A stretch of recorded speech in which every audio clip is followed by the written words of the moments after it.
But that's for pride. Okay, it's 3:35. Let's go ahead. All right, guys. So this is a panel on video game journalism, and here we have video game journalists. Before we begin, I'm the moderator. I'm actually not one. I'm an indie game developer who's had the pleasure of working with these guys. As you know, like, you have to promote your game, and self-promotion is a big part of that. So I interact with these people a lot, and I've learned a lot from them. They're awesome people. So you guys want to introduce yourself? Yeah, start. Hi, I'm Emily LeMay. I'm currently the senior editor at Max Level Gaming, and I will be moving mid-October over to the Coalition. So. I'm Blaine Humphreys. I am the editor-in-chief / PR guy for 2-dash.com. Focused mostly on indie games as providing maybe a different take than what you normally see on traditional media. And I'm Charlie Hawkins. I'm the editor and founder of UltraConfusion.com. We exclusively focus on independently developed games. We love indie developers, such as him, and we love to try to give you a review, or perhaps give you a couple words of encouragement, or perhaps some words of criticism, to try to help make the best game and try to help get your best vision out to the masses. All right, and I'm Falco Gerges. I'm the engine developer for Elysian Shadows. It's an indie 2D RPG for the Sega Dreamcast. Some other stuff. And we might have Chris Jensen, who's the founding editor from 2-dash, joining us also. He has run into some difficulties. So He's in the hospital. Yeah. But if he comes in, give him a warm round of applause. So. All right, guys. So first of all, why do you do it? Why are you doing this? Why are you willing to work for almost nothing and do this kind of stuff? Where does it come from? I ask myself that every day, honestly. I think it comes from a place, because first and foremost, I think before I'm a journalist, I'm a gamer, and I have been for my entire life, so it's never really been a choice as to whether or not to game, you know. And I think writing, just even from since I was little, was a hobby, so combining the two just felt like a sensible choice. And at the moment, I think I'm too far into it to turn back, so it's kind of the only thing I have going for me right now. So. Yeah, I know I started doing it because this was an industry I wanted to get into, and I wasn't really sure how to do it other than just to start writing about games, because at heart I'm a PR guy, and the best way to really get involved with it was to start writing about games, meeting people, making connections. But as I started doing it more and more and more, I decided that I really enjoy doing the journalism side and talking about random indie games that people had never really heard of before. So yeah, there's a lot of different things that really led into it, and it just kind of comes from this underlying passion of wanting to do the work. It's not like your typical 9 to 5. This is what you're doing in addition to your 9 to 5. And it kind of gives you a different perspective of getting into the industry, because you're actually talking with a wide group of people as opposed to like a team of developers that you would if you were like an artist or UI developer or something like that. That's why I do it. Let's see here. Why do I do it?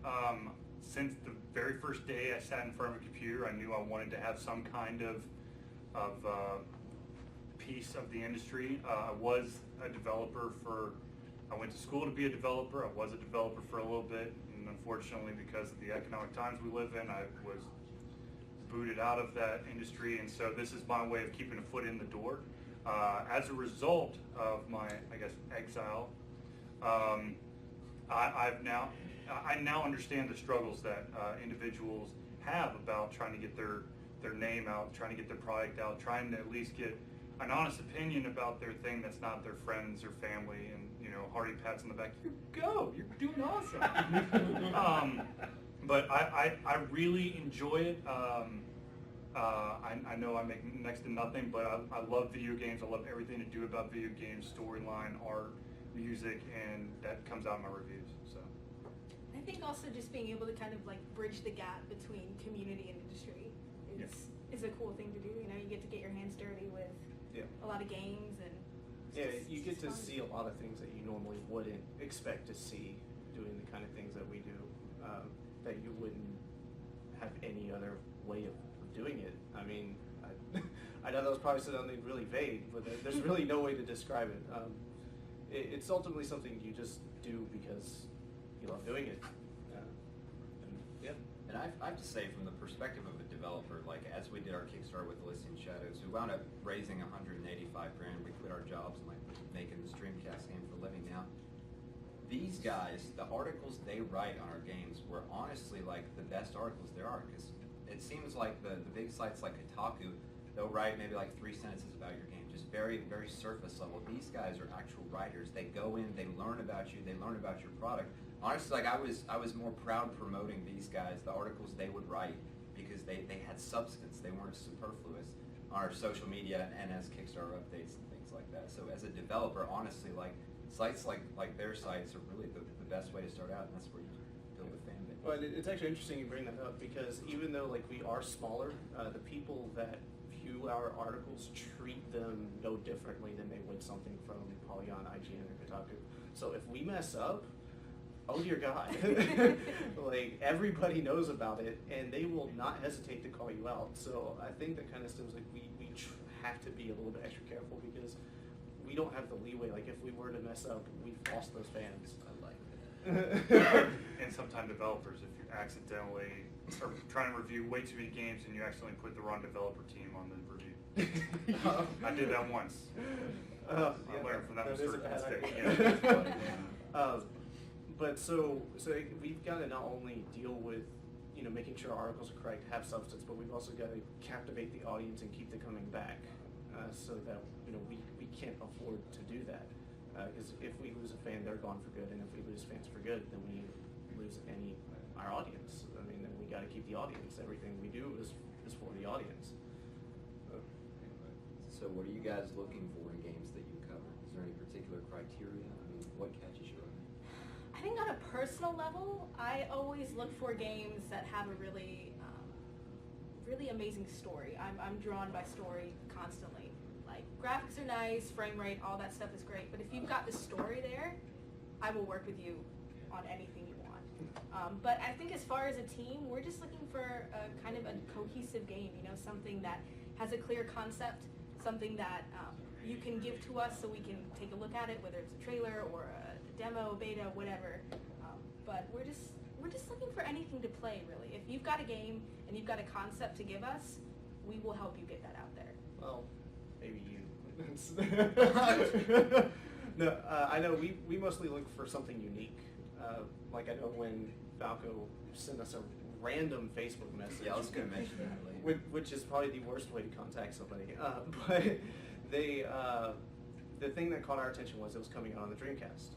That to us had news value. You don't see a whole lot of games coming out for the Dreamcast, let alone a game that was being touted as a next generation game coming out on the Dreamcast. That was a bit ballsy. So that caught our eye. We had to look it up, and it was interesting to us. And the hardest thing to do is to, we're always told that a journalist receives about 200 emails a day, 100 emails a day, whatever the case may be, from people trying to get noticed. And when you're not involved in the industry, you don't believe it. You're like, somebody's just trying to scare you. That's absolutely not the case. I get 100 emails a day, and so in looking for a game that I cover, something has got to stand out, because not only am I getting emails from 2-Stash, I'm getting emails from my job, I'm getting emails from clients, I'm getting emails from my personal account. All of those also I have to read through, and so you've got to find a way to really just stand out and grab our attention, and that's kind of what we look for. So Altered Confusion is a little bit different, because we have probably the most unique selection of games that a lot of people haven't heard of, because we are somehow like well entrenched into like the indie of the indies. I don't know how we did it. Basically, what Altered Confusion has done is we do occasionally get the emails from companies or developers that are like, hey, come review our game. But the vast majority of the time, we're in the trenches reaching out to developers who have just released a game on Steam, on the Ouya, on some other platform, going, hey, we want to review your game. We know that we're probably not going to be the review that's going to make you the $1 million bajillion dollars that you're hoping to make for your game. We use their review on our Kickstarter. But we want to help. Any help is good help, as well as if it's if it actually is more than just here's the press release, which a lot of big names do. So Alter Confusion really we reach out to the developers, and then the ironic thing is we don't get hundreds of emails a day, but we get them in bunches. We'll reach out to developers, not hear anything, and then once like one developer goes, oh yeah, here, review our game. The next thing we know, we have like 12 games coming in at the same time, and oh, by the way, I'm the reviewer. It's me. I am basically Alter Confusion with like very rare exception. There's one other individual who sometimes reviews, but most of the time just comments on the website to make himself feel important. So, if you watch the Thursday night hangouts, that's the individual I'm talking about. But so, what am I looking for a game? I'm looking for, if I can get it, I love storyline. I love trying to get lost in a game.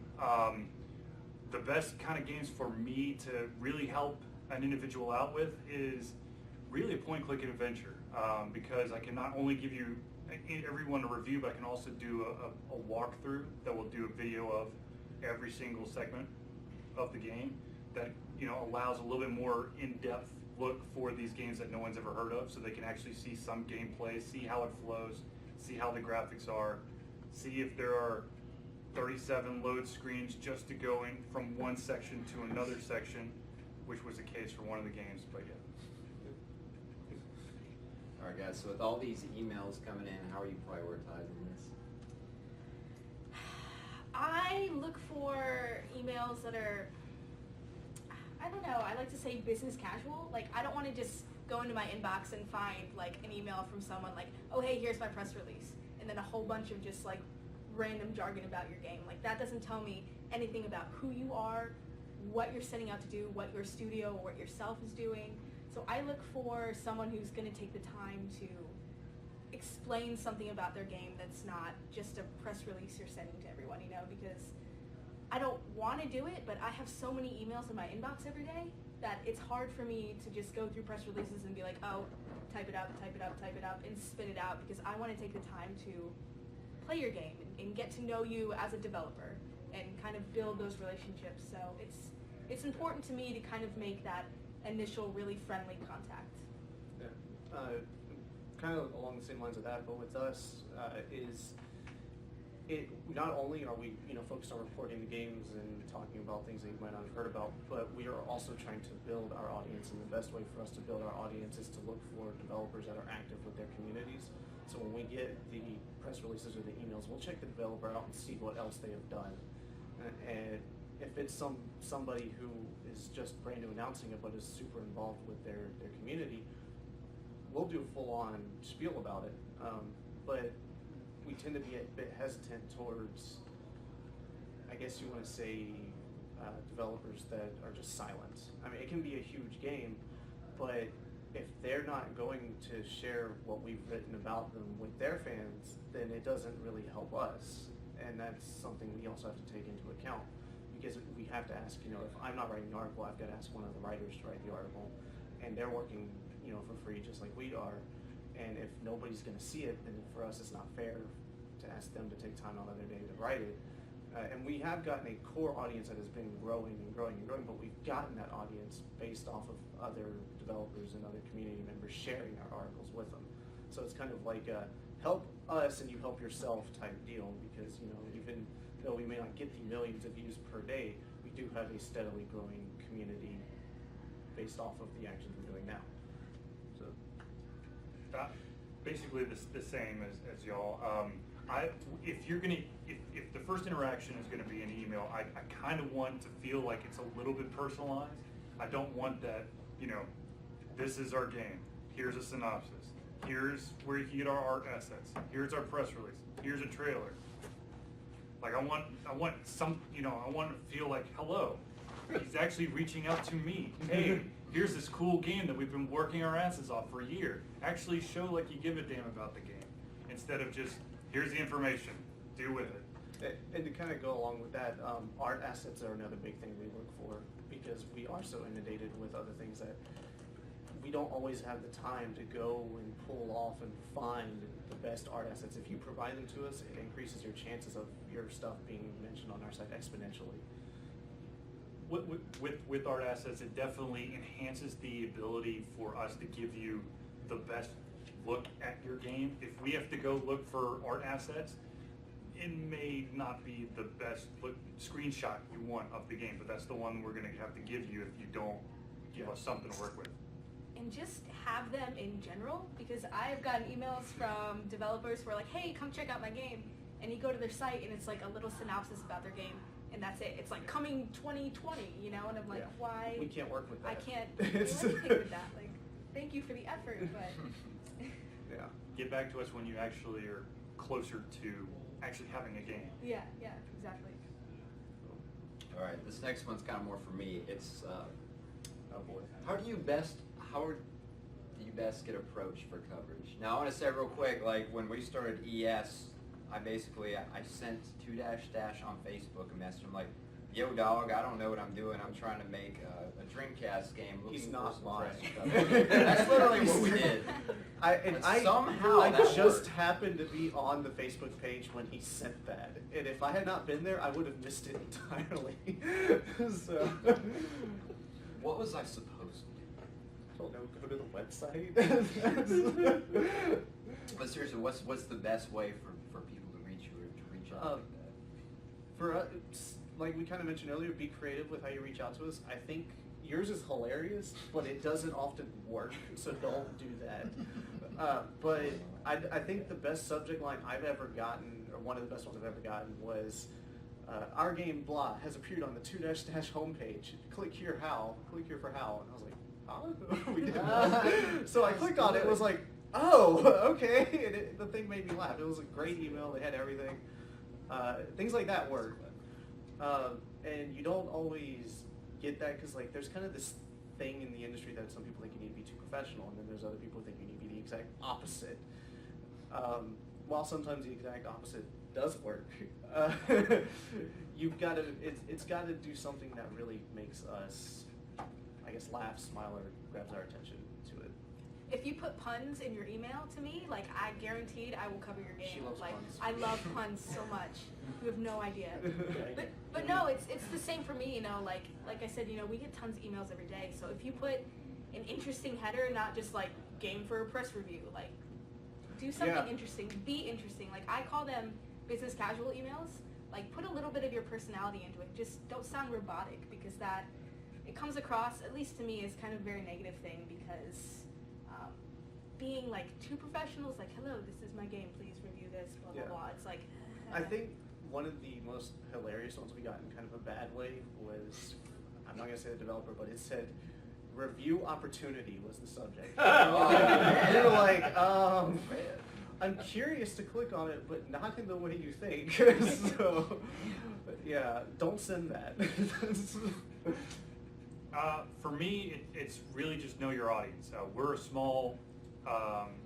a very small group, so if we do get a lot of stuff, we want something that pumps, you know, something that jumps at us, a creative subject line, or actually have like a conversational flow to your email. Definitely enhances it. If it's really uber professional and very, you know, formal, it just feels weird. I don't know. It doesn't.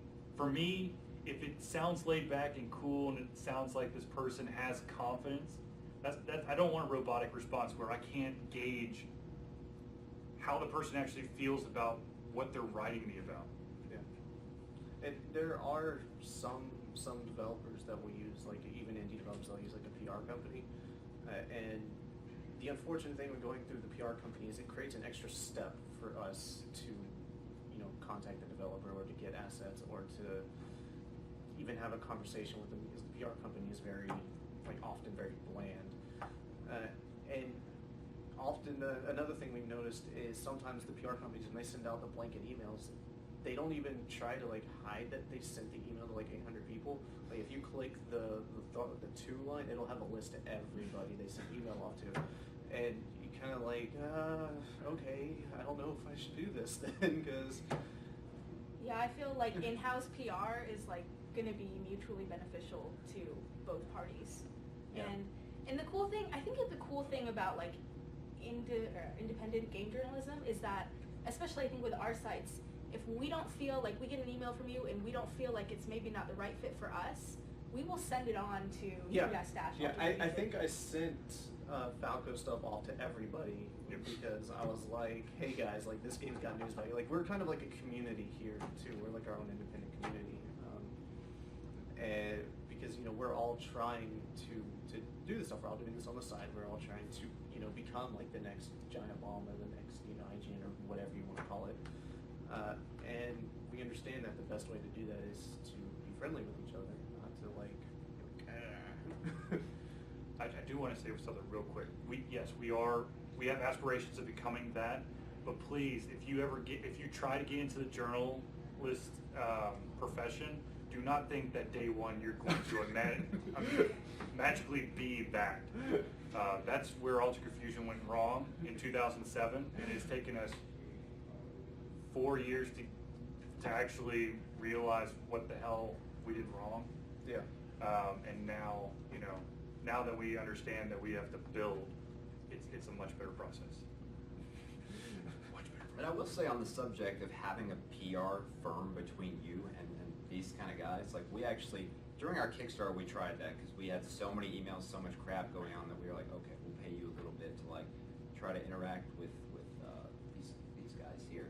And actually the engagement was so much worse because like you're the passionate developer, you're the one who knows your product, you're the one who knows, who put all this, your blood, sweat, and tears into it. You're the one who can make it enticing or can talk to these guys. So it's always best. We had way better retention and reception when we did our own PR. We wasted money.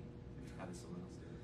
Yeah, and for like our site in particular, we have a dedicated podcast called the Indie Stash Cast, which is us reaching out to the developers and having them come on and podcast with us, where they talk about their games and their life experiences developing and just life in general.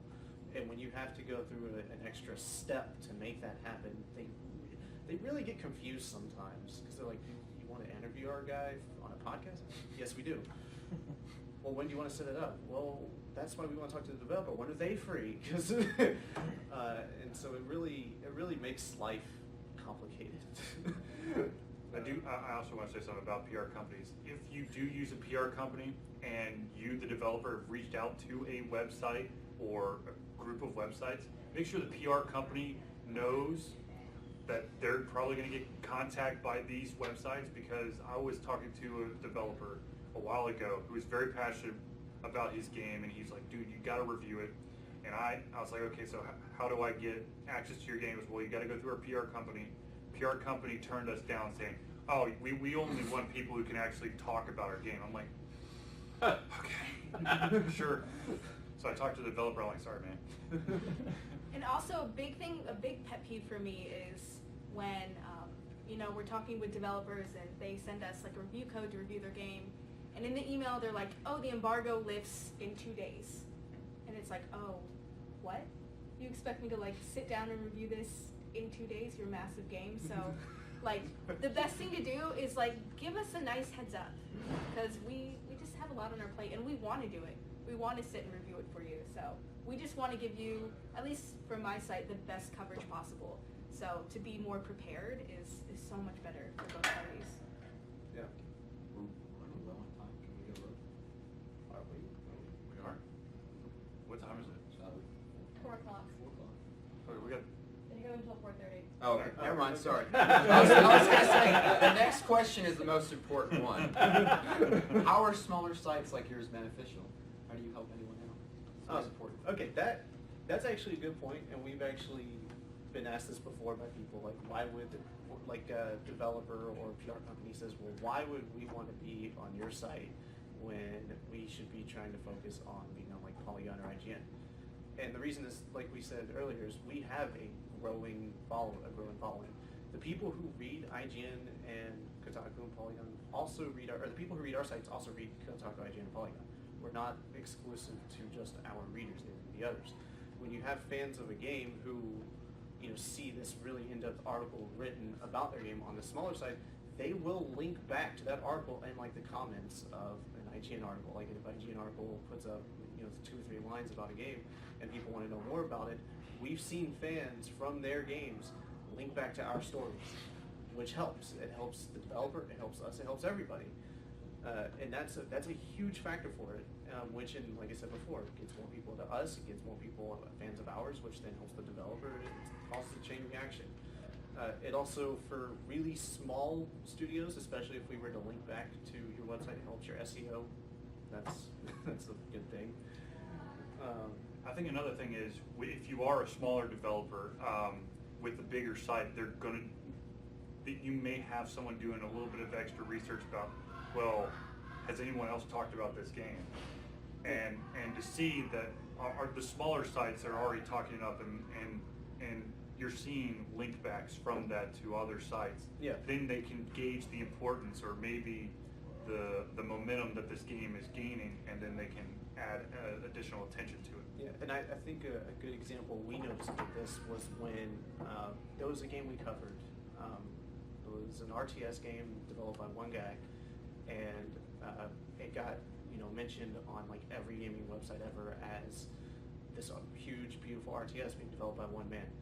And we had already written a few articles about it, and we had interviewed the developer before it got mentioned on the other sites. So whenever the other sites, wrote about this game, people were going to Google trying to figure out more about the game, which then led them to our stuff, because then we had all of the extra information about it, which in turn really ended up helping out the developer. Because I remember after that happened, we started getting more emails from that developer and from the publisher of that game saying, thank you guys so much. You guys actually really helped us out a lot with these articles. And it's not even like we're trying to really help them out per se, because it makes it sound like we're trying to be our own PR marketing firms. We're not. We're just writing about what we find. That's really it. And I think one of the cool things about the independent games journalism community is that a lot of us don't get paid to do it. So there's a lot of passion that has to drive our work. So like I said in the beginning, first and foremost, we're gamers before we're journalists. So I think that passion really reflects in our work. So we want to talk about your game. We want to tell everyone about it because we enjoy it just as much as they do. And I think that shows, not to say that sites like IGN and Polygon aren't passionate about it, but I feel like when you get paid to do something, it completely changes the dynamic. When you're working 2 jobs and doing this on the side, Yeah. There's a certain level of passion that keeps driving you, so you have to do your best. You have to be your best. Yeah. All right, I have a lot to say about this. So we're a crowd-funded indie RPG for like the Sega Dreamcast, Ouya, and some other crazy consoles. We quit our jobs for this game. No promise that our Kickstarter would work out. We had an outrageous 150 grand goal. We got funded 185 grand, and it's because of sites like this.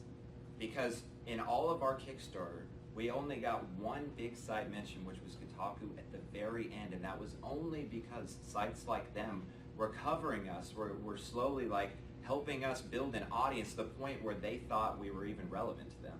The problem is, I don't think the big sites, I hope they're not in here, I don't think they really have the balls to cover certain games. I feel like more of what they're covering is what will get hits, whereas I feel like they're covering more of like, this is a genuinely good game. They can go more out on a limb and cover more radically different games than the bigger sites. Well, we're not approaching it like a business, which is kind of Right. what they do. We're approaching it with what interests us. And I was actually talking to a PR guy once. I actually interviewed a PR guy on our site. We did a full-on podcast with him, and it was great.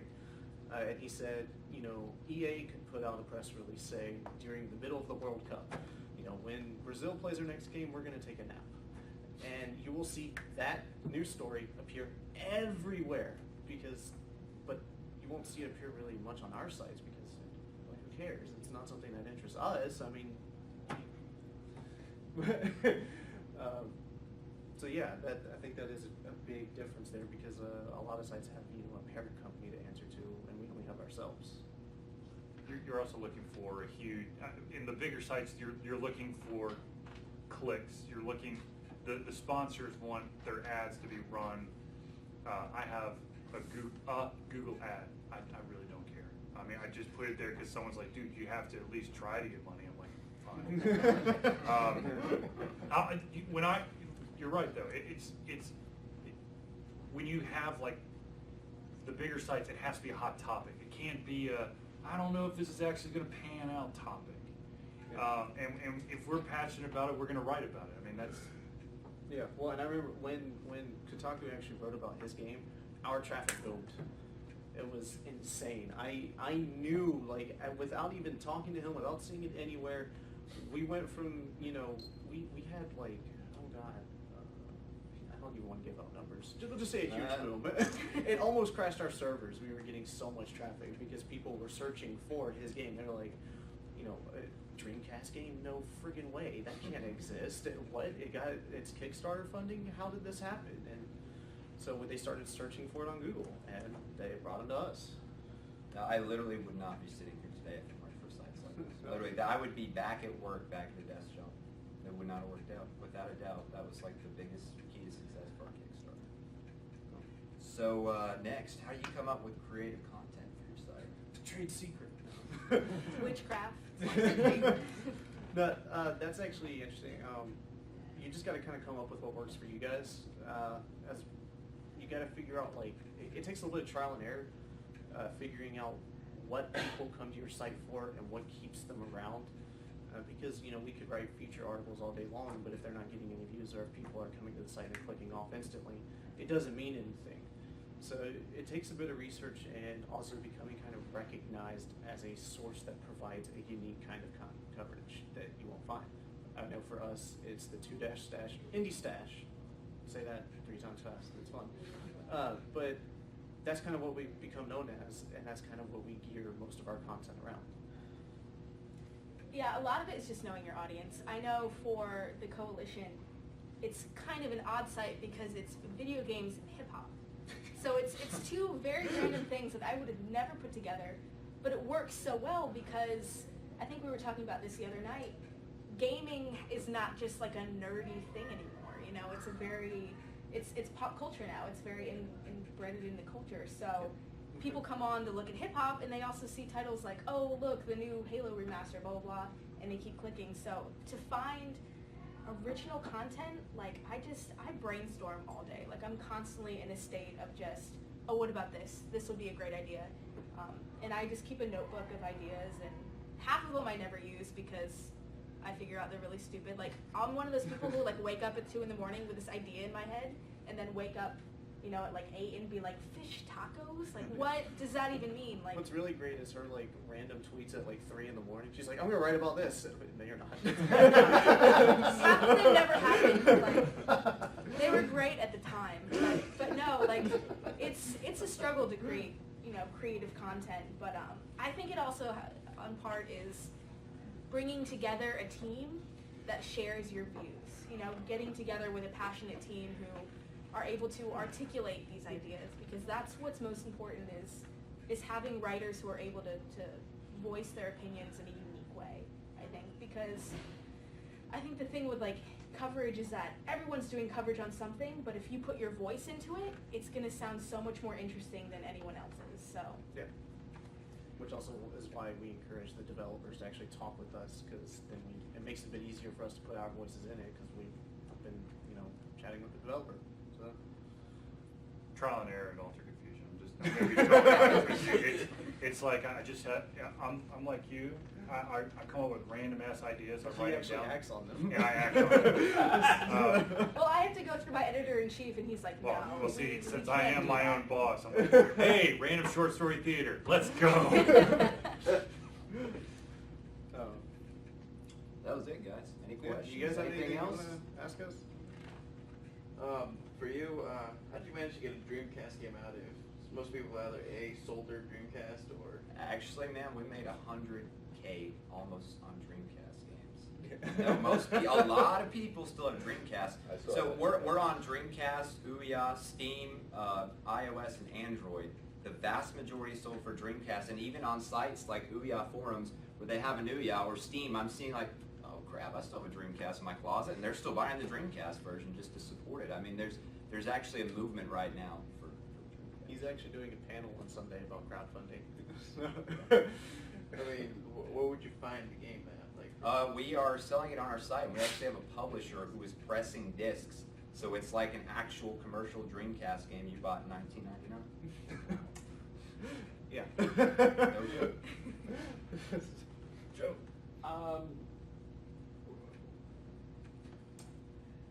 What are your day jobs that you're not quitting?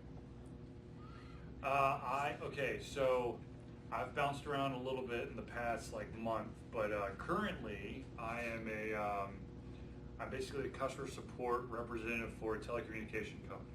Okay. That I work from 9 to 6, and then from 6 to 9 I am a father, and then from 9 until I can't see straight I work at Alter Vision. Okay. I am a freelance public relations professional, so during the day I am out trying to find clients, writing proposals, doing work. I pretty much run my own business, so to speak. But because it's not cool, I guess 9 to 5 job, I work almost every hour. I think I was actually speaking to Chris, the guy who's supposed to be here, about when the last time we all had a day off was, and we couldn't remember. Because even if like I have no work or I'm deciding like to take a break from freelance, there's always something to be done on the site. Sure. I'm kind of the same as Blaine. I do like freelance PR. Mainly community management is kind of where my expertise lies. Okay. I'm out of a job right now. I just quit one of my jobs. Almost took a job with Sledgehammer in California, but had to deny that. So right now I'm just kind of floating along and looking currently. I do have a follow-up. It's sort of related. Because I've checked out 2 of your sites a little bit. And this is mostly Blaine. You seem to include your family quite a bit, Yeah. or at least references to them. On the site? I thought so. I did. Am I remembering wrong? I mean, I did thought, one article where I had a friend that passed away earlier this Okay. year, and I wrote about it on the site because I remembered her through video games and pop culture, and I referenced this friend was like family to me, and I know Okay. I had a lot of family members who saw that article and like commented on it, so maybe that's. Do you do a video blog that's different than your game stuff? Yes. Oh, so that's your daily blog. It's not related to games. Yes, I keep a daily vlog. Okay, and I didn't make the decision. Sorry. Okay. Yeah. So forget that question. Nice to know you're watching. A couple caught my eye, and it was whatever. I watched more than 2. That's all I can say, because they were entertaining. I know, right? They were entertaining, and something made me keep going, and I finally had to cut it off. But same things happened with cats and funny videos of people. So. What's up? So you two work in PR, Yes. and I don't know if you've seen, you probably have seen the viciousness that's going on the internet about collusion between gaming journalists and PR. So how do you reconcile that? I'm gonna leave now. Yeah, I think we're just about out of time. Thank you all for coming. No. Okay. And we got the keynote coming up. Yeah. Oh, God. Gamergate. You're with Voice of Geeks, right? Yes. Do you want to come up and talk about your stuff with us, dude? Sure. I mean, I wouldn't invite it, so. Okay, so for us, this is actually a topic that we kind of got thrown into because we like to consider ourselves like up-and-coming journalists, and when we planned this panel, Gamergate was not a thing. And so as it became a thing, we kind of started thinking about like, crap, what are we going to do if this topic comes up? Because like for our site in particular, we didn't touch it. We didn't go near it, we didn't write about it, we didn't comment on it, we didn't even mention it in the podcast. We just avoided it like the plague. And that's because we understand, like, we all have day jobs, we're trying to get into this industry, we're trying to make connections, and we know we don't have the capacity to handle what is an industry-wide phenomenon. We all try to do our due diligence because, like I said earlier, we know if we mess up, that's the end of us. One small mistake is the end of us. We've had friends that have been victims of, being like kicked out of sites and their sites being shut down and being destroyed, which is something we've all been kind of monitoring. So we have kind of noticed it's calmed down a bit on our end because we are so small that people aren't holding us to the exact same levels as they are someone from one of the bigger sites. but we're still occasionally, like, I wrote an article, I did some research on a game, I was tipped off about a news piece from one developer that was harassing another developer. And I did a bunch of research on it. I posted all of my findings on the site. I, linked back to sources, posted images of what was going on, did everything. Is it me? No. But whenever certain people saw the article, they started accusing me of activism and not journalism. And that's not what I did. I just posted my research. That's all I did. And I feel like had this, event not been happening, it probably wouldn't have been slammed so much because of that. So we are feeling the ripples of it. Us in particular trying to not really get super involved with it. But I'll say this, I think as a community, independent game developers and independent journalism, I really do believe is the heart of the gaming community. So we have a responsibility to be responsible in what we do and what we say. So whatever happened, whether it happened or didn't happen, whatever, I think it's time to move past it and realize that we just have to be responsible and we have to be passionate and honest with each other. That's the main thing. I'm just looking for a little honesty. That's all I want in life. I'm going to speak up then, because I don't have a big site like that. So I will say, from the perspective of a developer, this happened in the middle of our Kickstarter. We announced like we're like blowing up in the indie community. We're releasing these multi-platform tools that allow you to make 2D/3D RPGs on the Dreamcast, Ouya, and then this happens. And you know what? Like, the actual developers who are like pouring blood, sweat, and tears on this, I quit my job, I'm on the line for this, they're reporting on other bullshit that's not really game development related. And I respect them so much for still reporting on actual games. Like, really, you have no idea how annoying that is as a developer. Sure. That's what... Wag the dog. And for the record, my outlet didn't touch it either. Yeah, Except for like maybe 2 minutes on one of our shows. It has also caused us to kind of reevaluate how we do some things, because I know in working with Falco, with a lot of stuff, because I've interviewed Falco twice, I've written like 4 articles about his game because I find it interesting. It got to the point where I was talking to him almost every day about it, and I was kind of building a friendship with him. And in the back of my head now, because of what's happened with Gamergate, I have to think, is somebody going to call me out on this? Is somebody going to think I'm simply promoting his game because I'm friends with him? But I swear that's not what happened. If Falco knows if he messes up, I'm going to call him out on his shit. Do any of you think that's a big deal? I mean, do you think that if you're friends with somebody and you like their game, that's a big deal? We would say, I would say no. Yeah. But a lot of people in the community might see otherwise, and that's something we got to think about. Yeah, I think a lot of people, I know personally, I'm able to separate my friendships, like you as a friend and you as a developer. So even if I like your game, or I'm friends with you and I like your game, I'm still going to treat it as if we're just acquaintances and I'm talking about your game because... Yeah, but that wasn't Gamergate. I mean, Gamergate was because it was beyond friendship. Well, yeah, was the accusation but or whatever. But it's expanded into so much that we got to worry about what it could include. Right. Well, because one example that they always bring up is they think that Destructoid should never cover anything Harmonix does, because Nick Chester used to work at Destructoid. He got hired by Harmonix. Yeah. So they actually say that Destructoid should never cover anything at Harmonix unless it's by somebody who was not employed at Destructoid when Nick Chester was there. But then the problem is the editor was there when Nick Chester was there and has oversight. So that's what they kind of, and that's why I was asking, because you guys, but I mean, I guess you don't even do PR for video games, right? Or what do you do? I am trying to, but if I do PR for a game, I'm not covering it. And that's, that's, I mean, there is a set code of ethics in place that we should all follow, and it's very clear on those things. And so I feel as long as you follow it, then you really don't have a problem. I mean, or disclose it. Right, or completely disclose it. I mean, yeah, that's the other thing, is if, I become best friends with Falco, I should probably mention in my articles, hey, Falco's a friend of mine, I'm going to write about his game.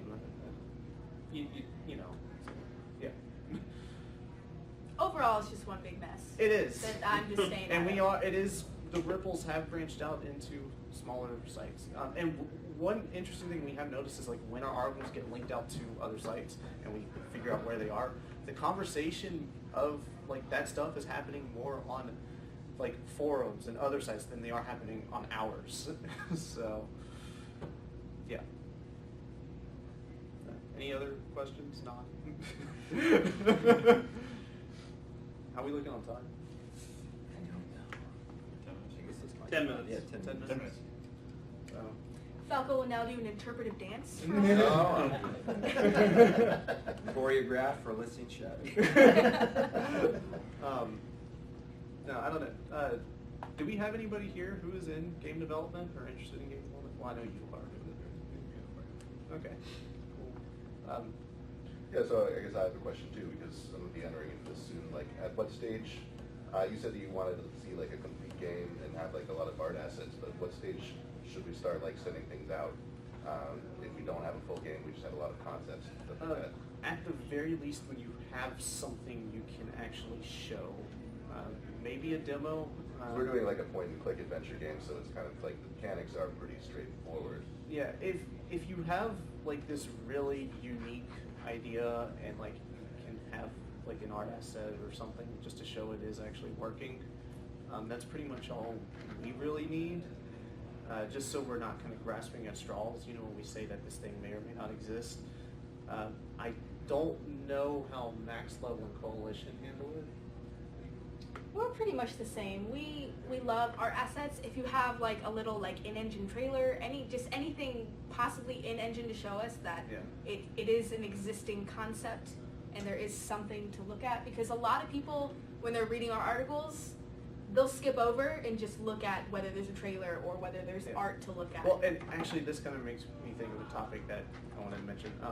When smaller sites like us do cover Kickstarters, we get bombarded with other Kickstarter requests. Like, hey, you wrote about this Kickstarter, you should write about ours because we're just like this one. Well, no. And that kind of comes into a problem when it comes to writing about Kickstarters, is we've really had to, especially now that we've covered a few of them, have to figure out which ones scream something different. Because, you know, it's kind of like ants. You know, when you have one, you have 50 or 100 or 1,000. And it's not that we don't want to write about all of them, it's just we feasibly cannot. I mean, because in addition to writing about every Kickstarter game, we've also got the other indie games that didn't go through Kickstarter, the games that were successfully funded, or the games that are coming out soon, and it's a lot of work.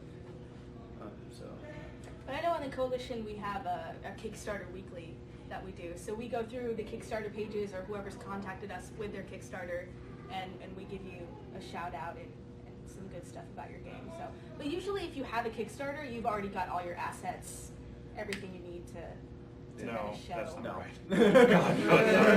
Well, for most that I've seen, I have been approached with a few who are like, here's a sentence. No, it's like, Those are the good ones. here's a picture of a game that's going to be awesome. It's going to be an RPG, real-time strategy. It's going to be set in a super special space world, and it's going to have an amazing soundtrack. We have no idea who's going to make the music, but it's going to be amazing. That's Oh, God. I that's haven't unfortunately run into the those yet. majority of the Kickstarters. For Alter Confusion, it's really, the more information you can give us, the better. If it's just in like concept stage, it's kind of hard to, because you're really grasping at straws. So we want to give individuals coverage of the game that's going to be, and not the game we think it might become, because that gets really weird really fast, and we don't want to hurt you. We want to actually help make your game a success. Yeah. Anybody else? No? No? Did you want to share your thoughts about anything? Because I see you back there.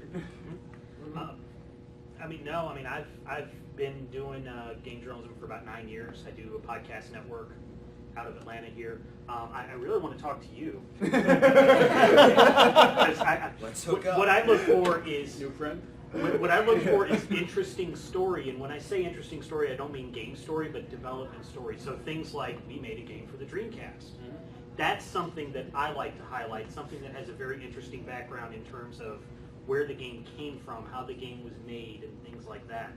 I have worked with a couple good PR companies as well. Some are AAA, like Deep Silver's PR is great. I don't know if you've ever met Aubrey Norris or read any of her emails that are written in like teen girl speak. It's awesome. Tinsley PR, they do a lot of stuff with Stardock. Stephanie Shop is that one. But Evolve PR, I don't know if you ever worked with them. Tom Oley Yes. is the guy. We He have. does a lot of indie stuff, and he's always been good. I mean, he also does The Witcher. That's mainly what I talk to him with. But they actually do some good stuff. Now, the embargo thing, I heard you say that.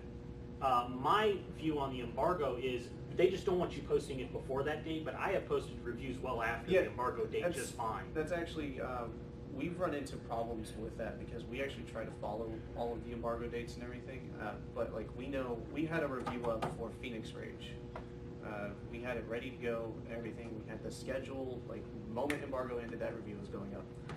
And me and Chris were online at around 2 in the morning, and we see IGN post their Phoenix Rage review. And we're like, what? That sucks for us because like theirs went out first, and now everybody's gonna see theirs first. And we know, like people aren't gonna come flocking us to see a Phoenix Rage review, but the people who will come to our site regularly are gonna see a review for a game that we did on another site first, and it kind of kills us. So it puts us in a weird spot because it's like, do we break the embargo? Because Well, the technically, PR company IGN probably liked didn't us. break it. That's the problem. Well, Like IGN had a different embargo because They had a deal or because something. collusion. Yeah. Because collusion. but it does. Yeah, we do face problems like that too.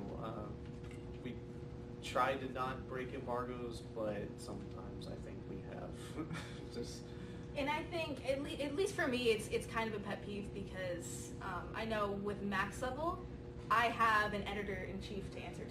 So I get docked if I don't have reviews out right when embargo ends because as much as it sucks, we still want to get the information out there, and sometimes we do want to be first. Sometimes you do go nights without sleep. Yeah.